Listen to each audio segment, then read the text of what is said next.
لە هەفتەی ڕابردوودا پاش چەندین کۆبوونەوە لە نێوان کاربەدەستانی ئەمریکایی و تورکی ڕێکەوتنێک لەبارەی دروستکردنی ناوچەیەکی ئاسایش و ئارام لە باکوور و سووریا هاتەکایەوە. دکتۆر کەمال سەیدۆ وتەبێژی کەمایەتێنەتەوەی و ئاینەکان لە بێرووی ڕۆژهەڵاتی ناوین بۆ گەلانی ژێرگەفە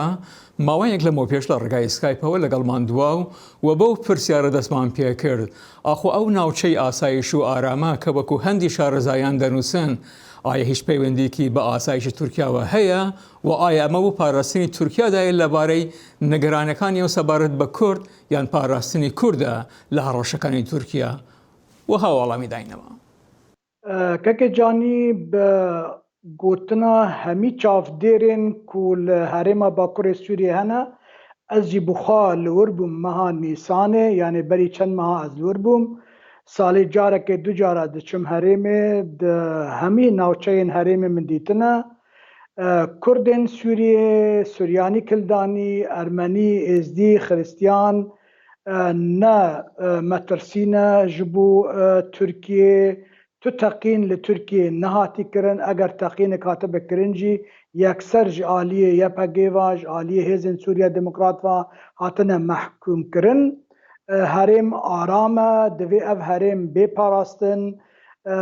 Bêparastin ji kê? Ji tehdîdên Tirkiyê bêparastin, tehdîdên grûpên çekdariyên İslamî ku niha li Efrînê çi dikin em dizanin.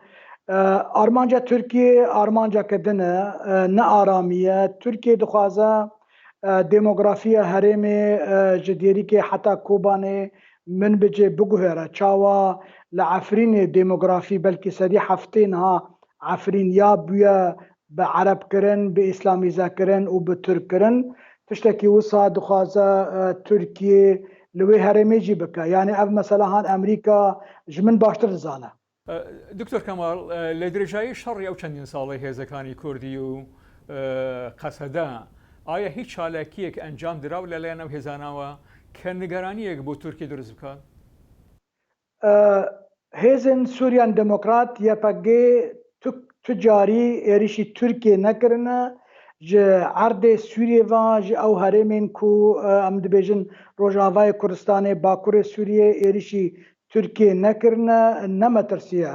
Bilakis yani berava jî vê yekê Tirkiyê bi hemû şêwayekî piştgiriya hêzên radîkala İslam kirine, rê ji Daişê re vekirî ku êrişî Kobanê bikin. Hîn 2013 êrişî gundên Êzdiya kirin derdora Efrînê li Kastelcindo. Nêzîkî 30,000 çekdarên radîkalên İslamî ji hemû dunyayê derbasî navxaka Sûriyê bûn. Piraniya wan diriya Tirkiye re derbas bûn. Çekên û pereyên ku ji İslamiya re tên hemû diriya Tirkiye re. Tirkiye siyaseta Tirkiye helbet ne xelkê Tirkiye metirsiye li ser xelkê Bakurê Sûriyê. Kurdên Sûriyê ticarî nemetirsîne li ser aramiya Tirkiye. دکتۆر کەماڵ ئەو پرسیارە دەکرێت بۆ لایەنەکان چ ئەمریکا و ئەوروپایەکان وایە خۆت هەر لایەنێکی تر بگەڕێن بە دوای دروستکردنی ناوچەیەکی ئاسایش و ئارام لە جیاتی دوزینەوە چارەسەریکی سیاسی بۆ کێشەکە و دانپێنان بەو سیستەمە خۆسەرێکە ئێستاکە لە ئارادایە. کەکێ ژانی وەکو gelek cara jî me gotî û me nivîsandiye rêxistina me Komeleya Piştgiriya gelên Jêrgefê. Eger Amerîka, eger welatên NATO, eger Amerîka, em bêjin Almanya nirxên mafên mirova diparêzin, nirxên mafên jina diparêzin, pirangiya olî û neteweyî li herêmê diparêzin. Şirîkên wan gereke rêveberiya xweser bê, şirîkê wan YPG bê, şirîkê wan Hêzên Sûriya Demokratîk bin. Lê heyf û mixabin ji ber ku rola Tirkiye gelekî giring e NATOyê da û Rûsya niha dixwaze ku Tirkiye ji NATO bi dûr bixe. Hikûmeta Tirkiye, hikûmeta AKP bi seroketiya Recep Tayyip Erdogan bi hemû şêwayî hewl dide ku Amerîka û NATO têxê bin fişarê ya winê piştgiriya me bikin li dijî Kurdan ji bo tunekirina Kurdan ya ez ê bêtir bi aliyê Rûsya veherim. û Tirkiye jî gelekî giring e ji bo NATO di nakokiyên li gel Rûsya di mesela Ukrayna, Qrimda li gel ji bo Îranê di nakokiyên Îranê da heyf û mixabin meseleyên mafên mirovan dibin qurbaniyên siyaseta navdewletî bercewendiyên mezin. Lê هنا اف مسألة بداوي نبيه دوی ام کاری خواب دوام بکن جبرکو هین تفصیل اف هرمها ندیارن تشتی گرنگ او کو تشتی ترکیه دخوازه حمید دست يعني بدس نكا بهن تشتوي تركيا بقرا تشتن كو سوريان ديمقراط هيزن سوريا ديمقراط بيش نيار كرنا او كو ما في تركيا هبه 5 كيلومتر درباسي يعني وقت باترول يعني وقت جبو كفشي درباسي ناف خاك سوريا ببن لقل امريكا نبتني بقرن والهيفاري فقرن بارقهن خاد هندري تركيا دا لتشي نابي كود ناف هندري سوريا دا جهة تركان حكومة ترك هبه جبركو هبونا وان ديما ترسيا كقلكي مازن بالسر هرمي تركي و تفلهفي بخاربينه دوام هول بدن كو ما في تركي هبه درباس به تماشا بكي بقري وفقري نفسي نوريخا جوي بيتر دوي قبول نكن كردين سوريا هزن سوريا ديمقراط دکتۆر دیارە لە ڕێکەوتنامەکەدا باس لە پەنابەرە سووریەکان کراوە بێگومان گەڕانەوەی ئەو پەنابەرانە کارێکی زۆر پێویستە بەڵام ئایا هیچ نیگەرانیک هەیە ئەو پەنابەرانە چۆن و لەکوێ نێشتەجی دەکرێن؟ ئەو کەسن کو ji welatê xwe derketine ki ji Reqayê ji min bicêye ji hemû herêma divê heqê wan hebe vegerin malên xwe lê çê nabe di hundirê Amûdê da di hundirê Qamişlo da li Dêrîkê li Kobanê kesên ji Reqa bicî bikin yani ew planên bi erebkirina herêma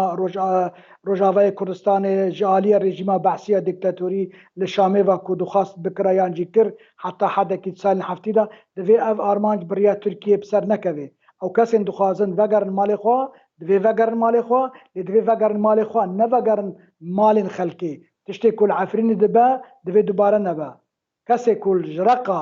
li Stenbolê rûdinin heqê wan heye vegerin Reqa vegerin Dêrezorê vegerin Minbicê lê heqê wan tunine wekû çekdar vegerin divê ew wekû medenî vegerin û rêz û hurmetê li îdareya ku heye îdareya medenî li Reqa li Dêrezorê li Minbicê heye û hewldanên terorîstî nekin dijî xelkê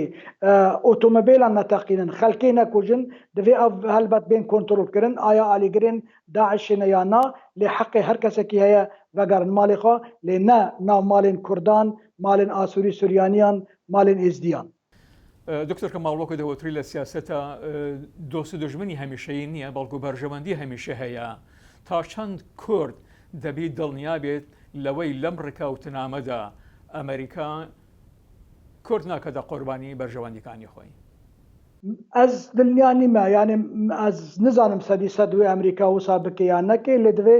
em karê xwe bikin ku Amerîka wisa neke divê em li gel Amerîka biaxivin vê dawiya çendîn car em çûne balozxaneya Amerîka li Almanya ez ê vî dikim Kurdên ku niha li Washington DC li New York hene biaxivin tiştê ku ji destê metê em bikin ku armancên Tirkiye bi ser nekevin rast e bercewendiyên Amerîka siyaseta derva gelek dostên Tirkiye hene lê dostên Kurdan jî nav Pentagonê de hene ez bawerim ku Pentagon wê nerazî bê lê heyf û mixabin di Wezareta Karê Derve de alîgirên Tirkiye hîna xurtin divê em karê xwe bikin û hêviya min ji wa Kurdên ku heta roja îro Kurdên Sûriyê ku alîkariya dewleta Tirk kirin alîkariya îslama siyasî kirin vê alîkariyê nekin dev jê berdin tecrübeya Efrînê isbat kir ku siyaseta Tirkiye ne li dijî partiyekê ye siyaseta Tirkiye siyaseta îslama siyasî li dijî hemû Kurdan e ne tenê Kurdan Asûrî Suryanî Kildaniyan jinan li dijî jinên xelkê Sûriye divê projeya Tirkiye sedî sed ser nekeve lê dostanî bi xelkê Tirkiye ra cîrantiyeke baş giring e lê ne li ser hesabê xelkê Rojavayê Kurdistanê û Bakurê Sûriyê. دکتۆر کەماڵ سەیدۆ نوێنەری کەمایەتی ئاینی و نەژادیەکان لە بیرۆی ڕۆژهەڵەتی ناوین بۆ گەلانی ژێرگەفە زۆر سپاس. زۆر سپاس کاکجانی بخاترێوە.